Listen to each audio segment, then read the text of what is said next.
In a quiet little town, nestled in the rolling countryside, lived the Silva family.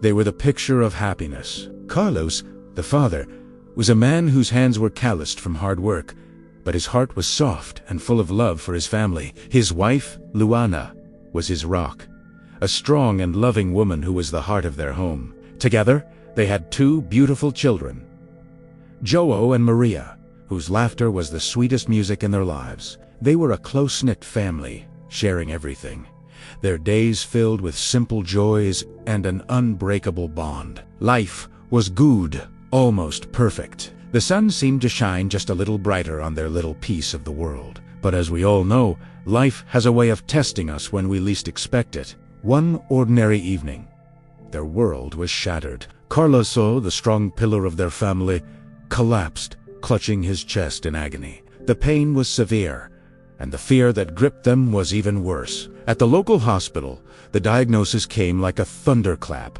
a serious, life-threatening heart condition. The news shook the Silva family to their very core. The future, once so bright and clear, was now a terrifying, uncertain fog.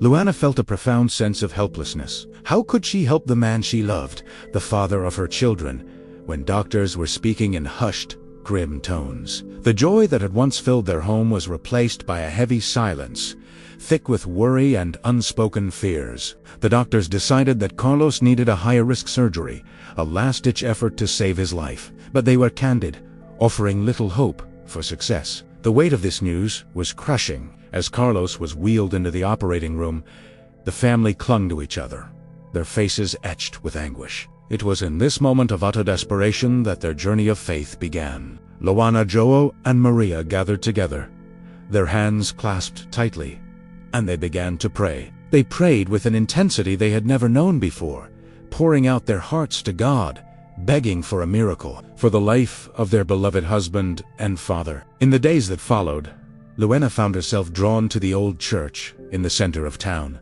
She had always been a person of quiet belief, but now she needed something more. She walked through its heavy wooden doors, seeking solace, seeking a glimmer of hope in the darkness. Inside the quiet sanctuary, surrounded by the gentle flicker of candlelight, Luana found a sense of peace she hadn't felt in weeks. She began attending services, listening to the words of comfort and hope.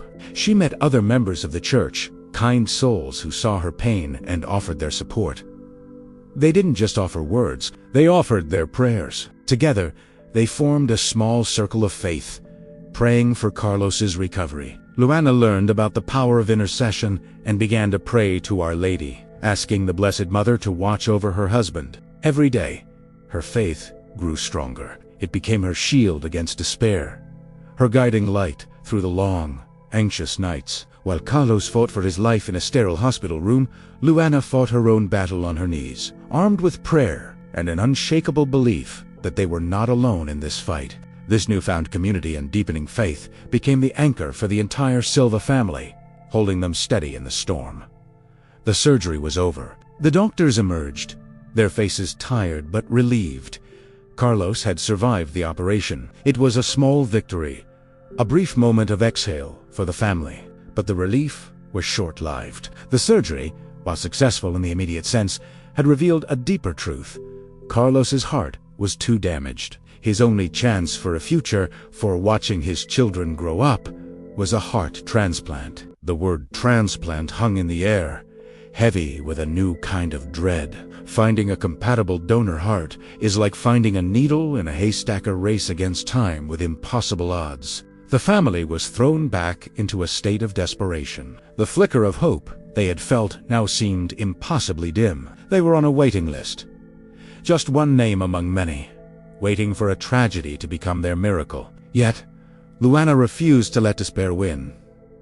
She held on to her faith with fierce determination. Every morning, she would go to the church, and every night, she would gather her children to pray. "We must believe," she would tell them, her voice steady despite the tremor in her hands. "We must have faith that everything will be all right."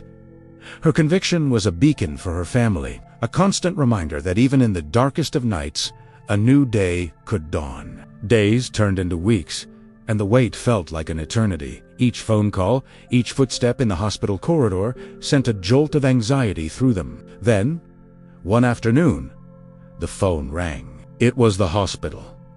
Luana's heart hammered against her ribs as she answered. The voice on the other end was calm, professional, but the words were the most beautiful she had ever heard. A heart had become available. A compatible donor. It was anonymous. A gift from a stranger in their moment of deepest grief. The news was a whirlwind of emotions, gratitude, relief, and a profound sense of awe. Carlos was rushed into surgery for the transplant. The family waited, but this time the waiting felt different. It was filled not with dread, but with a quiet, powerful hope.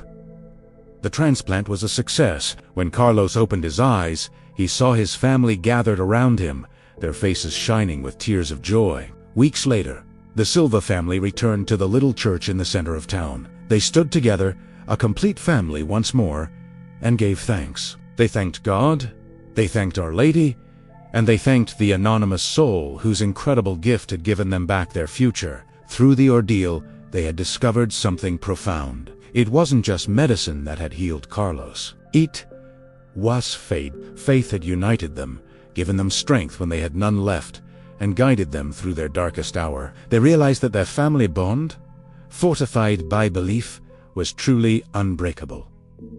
Thank you so much for watching. If this story touched your heart, please like, share, and subscribe to our channel for more inspiring content. We'd love to hear your own stories of faith and hope in the comments below. See you next time.